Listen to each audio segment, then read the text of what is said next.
5th day.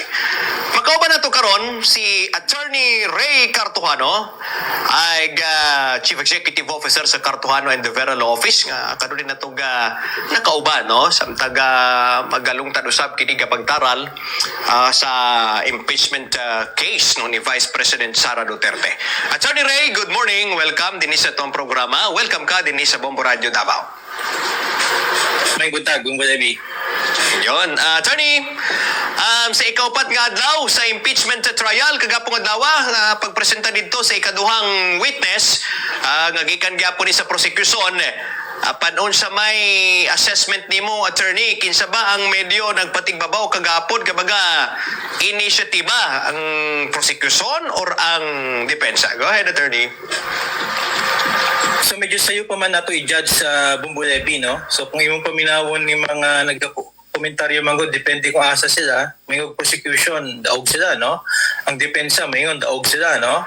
Lamang sila. But atong tanawon ang context sa kaning presentation kahapon sa witness, no? Katong taga NBI, si Attorney Lotto, ang iyang pag-testify, kung imong i-analyze yun, no? Sa mga practitioners, gusto niya i-establish kaning pattern, no? Kaning tinuyuan nga kaning statement sa Vice Presidente. So diha ang kuan battleground, no? Kaning katong mga ginaingon natong mga ubang mga objections, puro lang to siya mga preliminaries sa Bombo Levi. Ang central nga battleground yun ang kaning pag-establishar, no, sa katong gi-charge batok sa atong vice presidente nga kanang giningon nato sa in English pa betrayal of public trust. So ato man giklaro, Bombo Levi, na ang akusasyon di man ni siya criminal proceedings, no? So katong mga misplaced tong mga komentaryong i-establish katong elemento sa grave threats, no? Tungod kay ang ginaingon nila kung ma-establish katong elemento sa grave threats, ang logic ato therefore na ay kanang ginaingon nga betrayal of public trust. No, so mo nang sequence sa reasoning tungod lagi nanumpa atong vice presidente nga sundo na atong mga balaod. But kanimo gud siya impeachment proceedings ni siya, naka-central dito sa argumento both sides, no, sa prosecution ug depensa, kung naa ba joy kanang giningon natong betrayal of public trust. So kana siya matubag na siya dili na sa kanang argumento sa prosecution ug sa argumento sa depensa. Matubag na siya, Bombo Levi, sa standards nga gi-establish sa atong Korte Suprema sa mga actual nga cases, no? Limitado kay nila mga actual nga cases, but nasa usa ka case nga atong nakitaan, Bombo Levi, nga kaning Gonzales, no, nga case dikto mismo gi-discuss sa Supreme Court kaning requisito sa betrayal of public trust. Unsa ning kaning giningon natong betrayal of public trust? So dito lang atong quickly atong ingnon kung mo man ning context ako kating testimony kahapon, Bombo Levi, imo tong katong insidente nga na police nga nakuan katong gipang hostage gani, no, pagkatapos na yung mga foreigners nga nangamatay, murag mga Taiwanese man siguro to, Bombo Levi. Pagkatapos dikto gikasuhan si kuan katong deputy ombudsman, gusto siyang tangtangon because lagi sa iyang pagpabaya. No, so dikto na discuss sa atong Korte Suprema kaning konsepto sa betrayal of public trust. Mo ni pinakaduol nga atong nakitaan nga murag jurisprudence. So in short, Bombo Levi, atong ginaingon nga di man ni sa kaning unsang giingon sa prosecution, unsang giingon sa depensa, ang atong standard dinhi unsang giingon sa atong Korte Suprema. Kay mo ni siyang giningon atong independent standards kung atong Vice Presidente ni commit og betrayal of public trust, no? Tulo ni siya ka elemento, Bombo Levi, makita nimo ang first katong iyang intent, no, serious pagud siya pagbuhat ato, pagkatapos kaning giningon nga iya magulong ituyo. Lang na siya, no, dito mo judge karon kung atong Vice Presidente guilty o dili ba, but kana siya diha ni bago ang context, ang terrain sa pag-present kay Attorney Lotok kahapon. no, ang gusto niya ipakita ang kaning tinuyuan, no, kani siya murag ang term niya relentless. No, tungkol kay once na mag-argumento ang mga abogado sa legal merits ani, ang bottom line kung na-establish bugod kaning giningon natong betrayal of public trust, no, as a legal concept. Attorney, sa pag-cross-examine na no, sa depensa, usa sa ilang i-question po dito, kadto bitawng kaning konteksto no, paigo ba nga masulti na sa NBI nga kini mo-constitute na gyud ni nga impeach na no si BP Sara unya gi-trace na po dito murag same lang adtong milabayng third day ug second day same lang gimo pud sa depensa. Aduna na bay mga nasangkat ani nga mga reklamo sa mga korte no mo toy mga line of questioning no sa depensa. Unsay buot nila nga makuha dinhi nga point gikan sa testigo, attorney, sa mga susama niya nga mga pangutana? Well, una, siguro, nakabalo man ta, National Bureau of Investigation, mostly nagapadaga na ni mga abogado. No? Magani, taas ang standards sa law enforcement. No, di ni siya kaning ordinaryong kanang giningon natong Philippine National Police o maskin CIDG basta mo handle og kaning kaso no mo imbestiga NBI taas nga level no in fact may jurisdiction ang NBI basta mga threats batok sa atong presidente, vice president, no, Senate president o speaker sa House of Representatives appeal na atong Chief Justice. No, ay ang pasabutin din na gihatagan nag-importansya kaning ahensya tungod lagi nga taas ang ilang level sa investigation. No, so ang ilang mandato katong mga dinagko nga kaso, ang ilang kanang jurisdiction.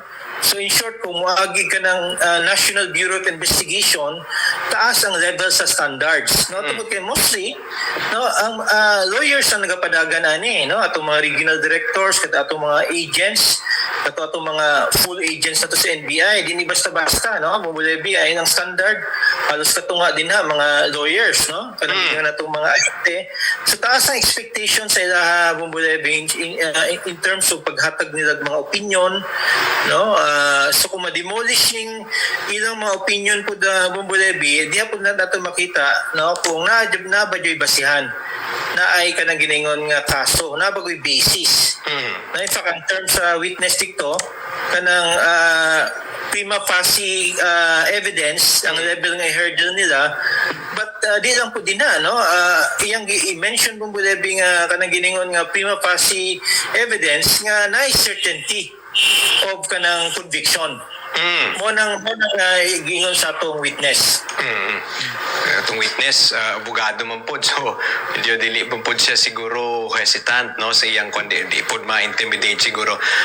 But sa punto pod Attorney Ray nga mura bagi sulayan pod nga i-locate sa depensa kadto bitawng murag nadunggan man gud ni last week no nga murag dunay gipasalig ang prosecution nga murag sige let's see sa adlong Lunes or sa next week buti masabot karon nga doon ako no ikuan sila no, isabwag sila no dunay sa Peter Mato no basta dunay pasabog no mo to ikuan mo to buti pasabot nila so abi nga ma-mention na kung kinsa kining hitman pero kagahapon wala man po hitman nga na-mention o wala man po nila napatukod kunon sumala pa sa depensa ang kini ka mga hitman o sa man diha nga bisan pa man gani daw ang kusog sa ilang pag-akusar kang VP Sara ang huyang sa man gihapon Attorney Ray unsa imong komento ani?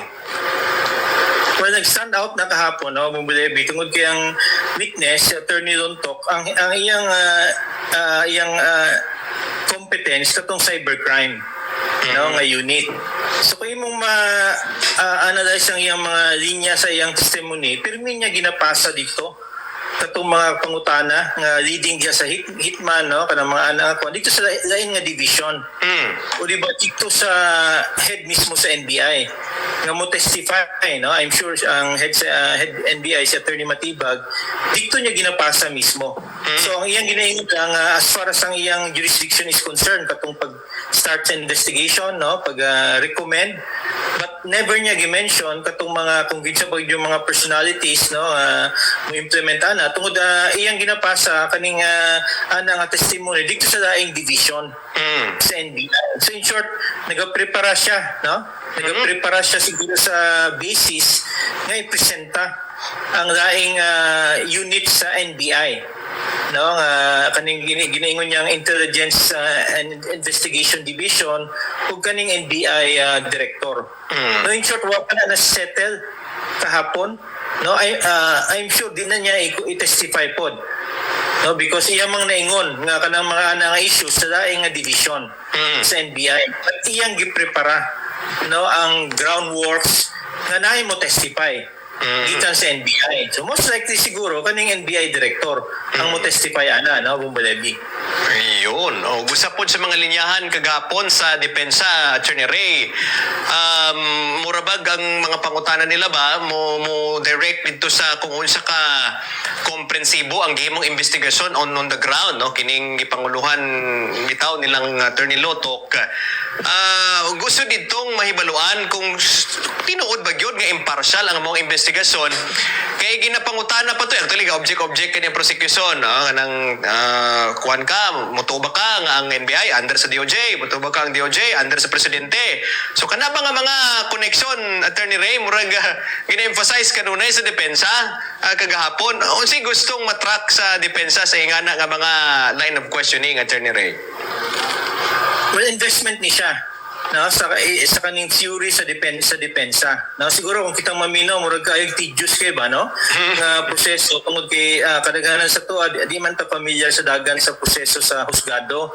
So maminaw tag comment murag daghang comment nganong taas man kay na siya no anong pabalik-balik ang mga question.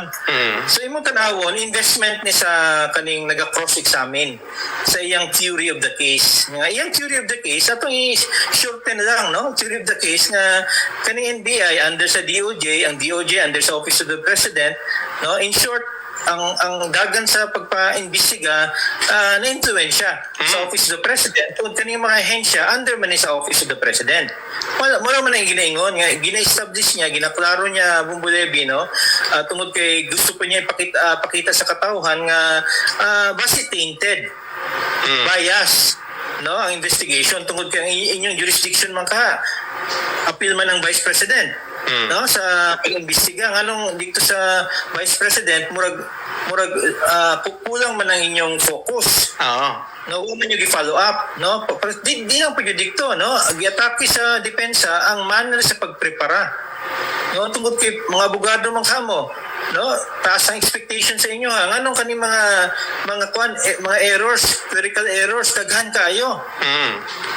In short ginapakita sa depensa nga kani atong ahensya no kani giningon natong cream of the crop no the best of the best sa mga investigators diri sa atong nasod wa nagtinarong silang mga investigation nga naman mga basic nga mga clerical errors nga dapat sana kaseryoso nga pangakuan nga investigation magtinarong mo mo nang gipakita no kung dili mo matarong ang kuan kaning giningon nga mga simple nga mga facts then therefore kanang mga dagko nga teorya posible pud nasayop mo.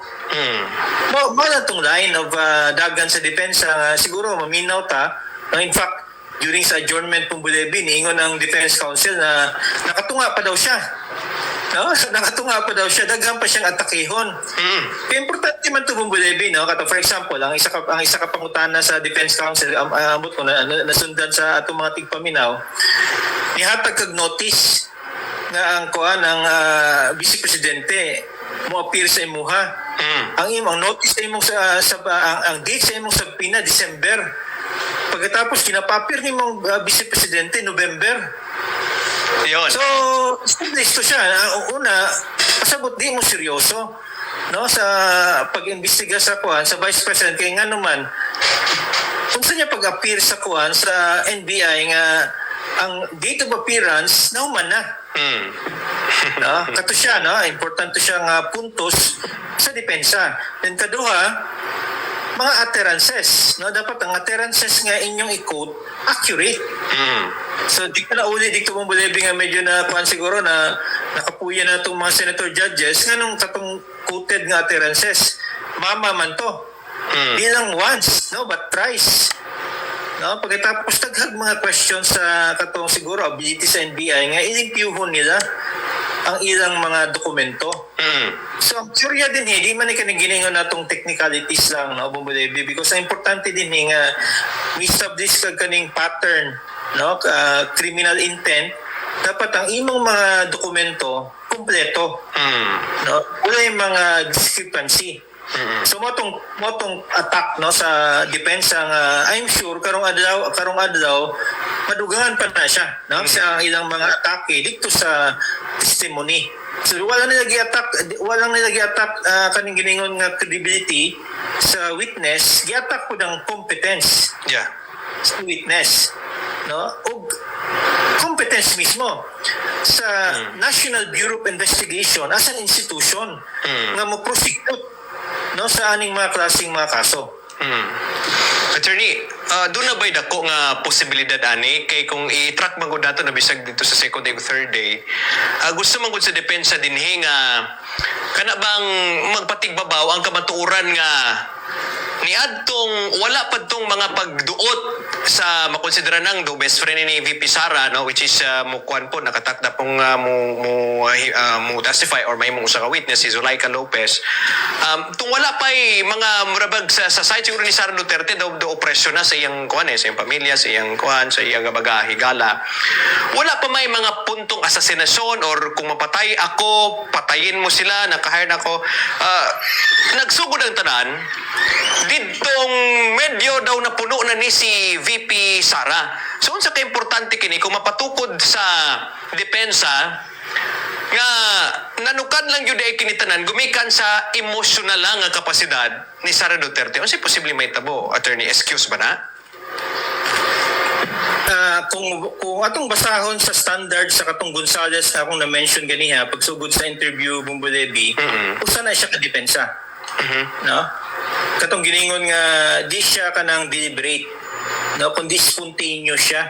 Kay katong murag katong ilang conferencing ato, no, sa iyang mga supporters, sa mga media siguro people na yung mga context no, yung chief of staff giharas, no, daghang mga shortcuts, no, nagreklamo siya sa kanang pamaagi sa paghandle sa iyahang investigation. Pagkatapos na siya katong outburst. No? In fact, ang outburst, grabing outburst kung makita nimo, no? So kato siya, kung atong tanawon ang standard sa Gonzales ba no nga case nga I'm sure dapat karong adlaw magsugod na siya nga interpret sa atong mga kanang commentators, no, kay wa pa man na siya na nabutang sa limelight. Bumbulebi, no, maski sa national nga limelight kaning Gonzales nga case nga mo nang doktrina nga pinakaduol sa betrayal of public trust nga dapat basahon no sa mga abogado nga interesado ani nga kaso. Kay dito magud Bumbulebi, no, katong tubag sa iyong pangutana, kung outburst lang ni siya, no, walay ka nang giningon ba sa in English nga kanang tinuyuan, no, then di ma-qualify, no, as betrayal of public trust. So in short, sa tulo ka requisito sa betrayal of public trust, ang usa doubtful. So on that legal ground, no, as an educational legal exercise, then usa ni siya ka pamaagi sa depensa. Posible, no, ang depensa aware na siya ni, no, I'm sure sa kadaghanang abogado ila na ning gina-develop as a defense because aware na sila, no, sa aning jurisprudence. Pero wa pa na siya na-appeal sa komentaryo. Siguro sa depensa ila ning kuano, ila ning tago-tago lang in a sense nga ila ning siguro iguwas at the proper time. But I'm sure kung ibuhat nimo na siya standard sa Gonzales, then ay usa ka requisito. Pwede makalusot ang Vice President, no, ang tilting sa atong positioning sa atong argumento dili na dito sa requisito sa katong elemento sa grave threats. Tungod kay siya criminal case, sama ni siya ka impeachment case. So dito na mag-away ang mga abogado ani Bumbulebi, no, sa katong tulo ka requisito nga I'm sure mo ng trust, no, dagan sa line of questioning sa atong defense lawyers. Alright. Attorney, diri sa side sa prosecution usab, kaila man gyud ning gitindugan gyud no nga may betrayal of public trust lagi no, which is mo gining nga ilang posisyon diri sa ika-upat nga artikulo sa impeachment. And then ligon kayo po ang ilang mga ginakuha nga mga witness. Sa kining positioning nila kagahapon ba, although administrative matter man siya, pero gusto manggod sa NBI director, which is ila po ning testigo manggod nga murabag dalion nga makatubang siya kay do na kuno siya ay nakatakdang meetings, no? So gidebatehan kagahapon nga yung sa mga senator judges may meeting man pud mi. Yung anong lakang-lakang man lang siya, no? Basig minus points na to sa ila. Attorney Ray, kay muasta si Director Melvin Matibag, murabag na overpower man niya ang proseso po sa impeachment court, attorney. Well, duha ka kuana siya. Duha lang naka line of reasoning from the standpoint of trial strategy, no, Bumbulebi. First, legitimate tong giingon sa atong NBI director na importante kayo na atinan niya, no. Wa pud gi-question sa impeachment court, but asa mo mas importante, no, ang issue sa atong mga nasod nga o dikto mismo sa mo-attend siya ka ng seminar daw, convention sa Bangkok. Pwede man siya magpadala dito assistant niya, no, daghang mga kaning career professional nga mga empleyado no opisyalis sa NBI nga iyang ipadala. But on second thought, pwede ta mo hunahunag daghag hunahuna Bumbulebi ba? Nga nung gustong i-delay, no, ang diha ka makita ni mga spekulasyon diha nga base di pa nakalig-on ang ebidensya. No, ila pang gina-develop, no, so base ang ilang pabuto din ang kuan ang atong NBI director, iyan ang i-identify ang assassin. So base diha na yung mga negotiations Bumbulebi ba, no, kung mo-testify ko lisod man tang mo accuse, no, sa kuan sa NBI director, no, but sana nga kuan posible, no, as a fair comment, no, as a public opinion nga posibleng dili na nakakusog. Di ba nag-develop pa sa mga other nga mga pamaagi. Okay, kung kita mo tanaw atong giningon nga convention conference, wa man dimension dito nga speaker ba siya? Wala na mention Bumbulebi, no, mo attend daw siya. But kung attendance man imong tanawon, daghang magpamaagi nga pwede ka mo attend. Kung importante mo attend jud ka, pwede mo attend online. Di ba pwede mo padala imong mga kanang senior nimo nga mga career nga kuan nga mga officials, but kung sa kuan man sa trial strategy daga kag una nga spekulasyon ba. Nga kani importante man kani siya, no, nagadali man kata, no, sa nga mahuman ni siya dapat kung morning schedule dapat musunod tanan sa schedule. Okay, dugay naman ni siyang gi-schedule, no, sa appearance sa mga witnesses. But siguro hatagan to the benefit of the doubt, no, ang atong NBI director, but atong ginaingon na nga posible na mo create og mga spekulasyon. Okay, attorney, ang say mga ekspektaran nato no karong adlaw ay doon na po ay set of witness ang nakatakdang ipresenta o man ni Lotok, no, posible silang Zuleika Lopez ug katong gikan sa House of Representatives nga usapod ka may posisyon pod, no, o kwanto, no, gikan basta gikanto siya sa House no, kay tulo man gud ni silang dungan but wa na human kagahapon. No, si mga ekspektaran pa nato, attorney. Well, mataka ko na kasabot nga nung ang witness sa kuan sa depensa kuha na witness karon. No? Definitely hostile witness na siya. Tapos lawyer pa jud di siya. No? So what ka ba doon sa confident ang prosecution nga ila ning mapin down, no, ang usa ka witness nga abogada pagkatapos chief of staff, no, sa atong vice president unsa ila gustong i-establish nga punto. No, so base dangerous ni siya nga gamble, but ila man ning diskarte Bumbulebi so atong tan-awon na. But mo expect ang hopefully, no, mahuman ni siyang cross examination kay Attorney Loto kay because kahapon pagsugod sa presentasyon sa prosecution hanay man kayong pag-present, no. Nindot man, no, nindot ang handling ni Attorney Ligutan, maayo ang tubag sa kuan sa witness, but dito lang nagkalat Bumbulebi pag-abot sa cross-examination. Oo. Makita nimo kung maminaw lang sa version sa prosecution, indot man, no? In fact, musaludo ko sa kay Attorney Lotok na maayo ang tubag during sa direct examination. Pagkaabot sa cross-examination, dito na nakita ang katag. No? So, what dito ka maka-judge, no? Importante nga atong tanawon independently kung manon ang testimony, di lang mo comment nga nindot kayo ang pag-present tungod kay ang direct examination, prepared bang ni siya. Bumbule. Ang cross-examination, morning alas sa depensa. So, dapat mo judge sa based sa totality, no, sa kaning witness, pagkatapos tanaw na itong mga independent standards. No, dito mo tanaw sa version sa prosecution lang, version sa depensa, atong tanawon unsang giistorya sa Korte Suprema. No, as far as kaning gialigar, no, nga violation sa atong Vice Presidente. Yun. That, Attorney Ray Cartuano, dagang salamat sa imo na usab nga mga assessment na interpretasyon ng mga insights no sa nagpadayong impeachment trial. Humana po ani Attorney no kining ikalimang adlaw na. So doon na po tayo mga assessment. Thank you so much Attorney Ray. Anytime, no, Bumbulebi. Si Attorney Ray Cartuano ang banggiitang abogado, Chief Executive Officer sa Cartuano and Veral Office.